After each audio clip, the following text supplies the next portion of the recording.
Assalamualaikum warahmatullahi wabarakatuh. Selamat siang, sugeng siang bapak-bapak, ibu-ibu. Yang pertama, saya mengucapkan terima kasih atas kehadirannya dan semoga bapak ibu berkenan mengikuti acara ini sampai selesai walaupun hari semakin panas.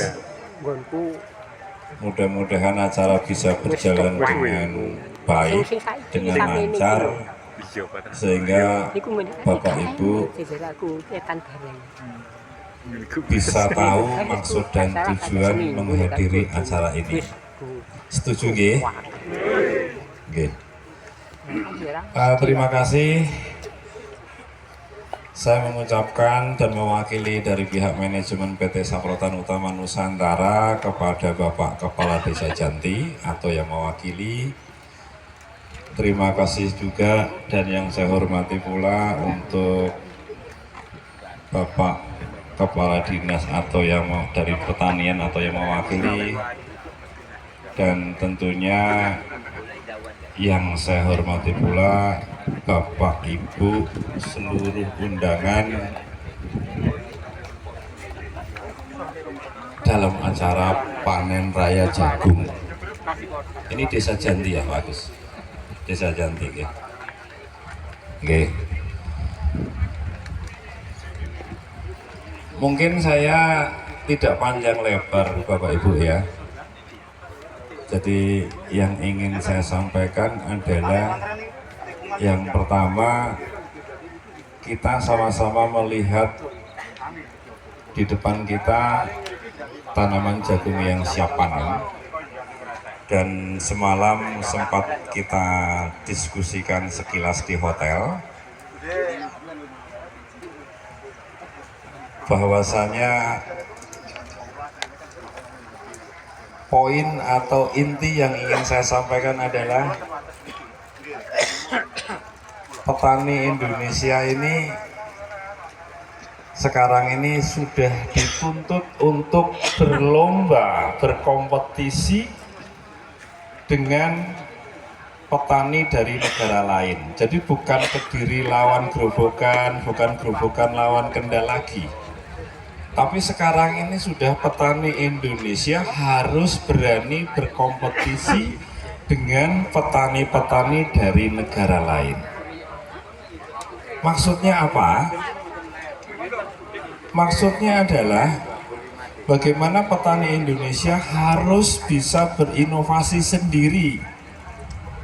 Jadi kalau Saprotan, kita hanya memfasilitasi ini loh setelah menggunakan NPK Pak Tani, ini loh setelah menggunakan Vertipos, ini loh setelah menggunakan Ultradap.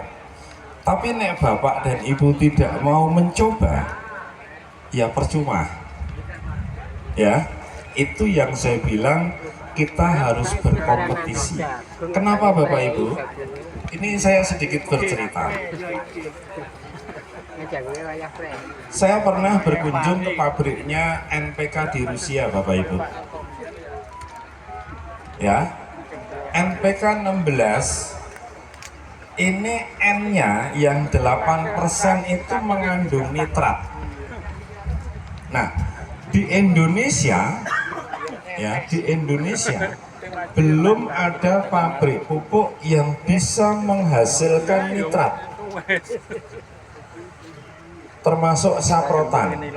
Saprotan sudah bisa membuat NPK dengan komposisi katakanlah ada komposisi 12 12 17 15 15, tapi N-nya itu belum bisa dari unsur nitrat.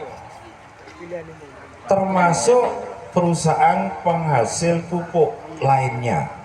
Kenapa? Karena memang proses untuk membuat nitrat itu prosesnya rumit Bapak Ibu. Ya. Jadi untuk membuat, jadi NPK itu ada yang bentuknya granul, ada yang bentuknya pril, ya, Nah, biasanya yang mengandung nitrat itu dalam bentuk pril. Pril itu sama seperti urea. Ya, itu golongan dalam bentuk pril.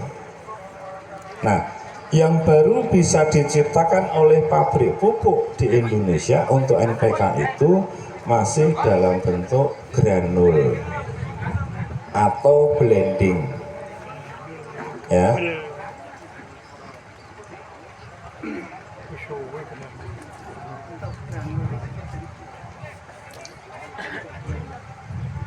Kembali ke masalah inovasi oleh petani.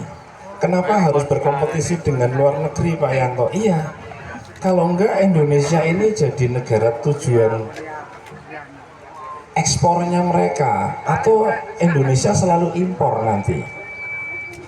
Dan Indonesia selalu impor terus, nanti panjenengan sendiri sing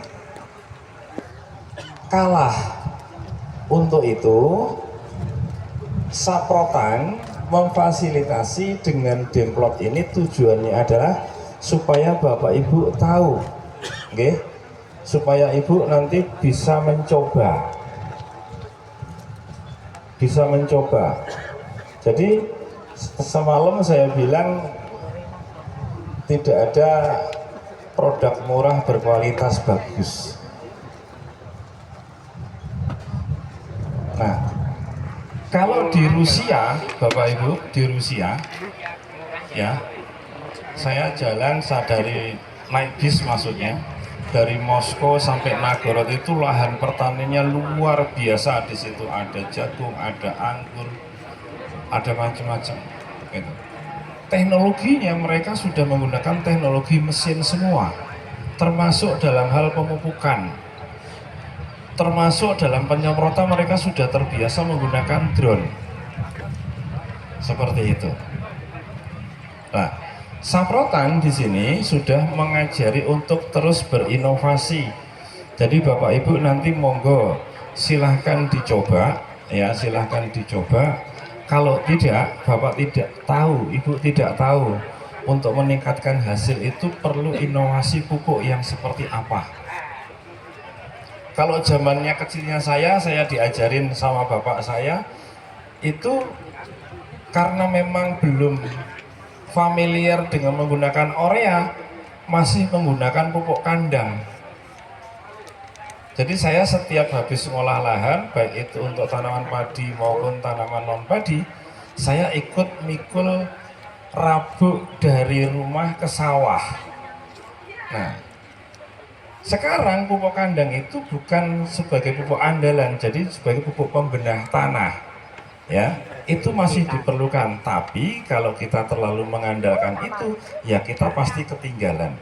Kenapa? Karena di luar negeri sudah beralih ke teknologi pupuk yang mengandung nitrat. Kenapa nitrat gitu?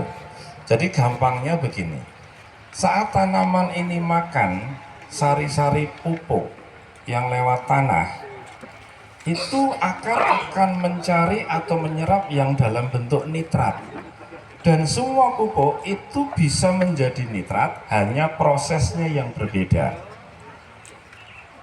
Untuk menjadi nitrat, tanah harus membutuhkan pH yang netral.